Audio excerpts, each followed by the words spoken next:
In today's lesson, we will study about a Python function which is known as anonymous function in Python programming. We represent it by the name of lambda. We call a lambda function. What work does the lambda function do? Lambda function is an anonymous function. It is called so because whenever it is called from anywhere, it will be called by name of lambda. In it, we cannot give it a specific custom name. Secondly, its most special thing is that in lambda function, the number of arguments are random. It does not treat any kind of fixed argument. It will perform computation if one argument is passed.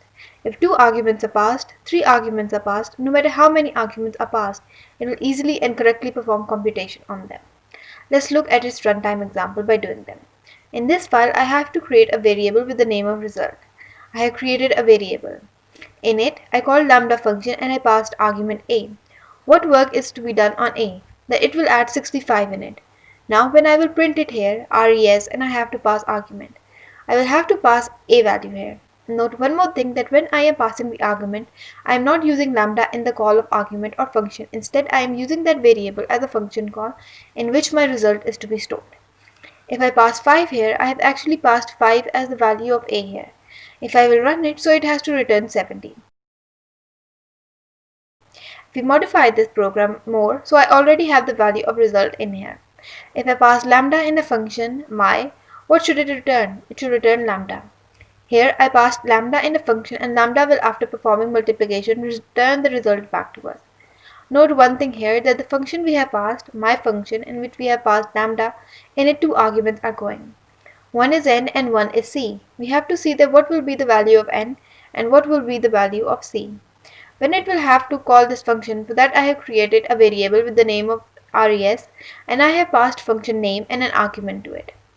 The first argument that we will pass, I am basically passing a lambda argument, meaning the value of this n. It will reach this n through the c and in n, 5 will be stored. Next we have to see how we got the value of the c. So when we will do this function call, so the next argument that will be passed, actually it will pass the value of c, and this will print the result after multiplying 20 with 5. It has returned 100. This is how we can use lambda in a function. If I call this lambda twice instead of once, and if I run it, it has showed me the result twice. First time it showed 100 and then showed 200 as output the second time. How is it working here? The first function call. This 5 is passed as lambda argument, and then when we pass 20 of this function, res call for c. 20 multiplied by 5, here 100 was printed. And before this, our result would have come here after being computed. Res variable, which is our 1, res1. In this variable, n was passed as an argument. It returned back till here. We passed another argument to it for c. Now it multiplied 10 by 20 and showed a result here. In this whole lesson, we saw that in lambda function, number of arguments are not fixed. That is why it is called anonymous function, and we do not have a specific name for its computation.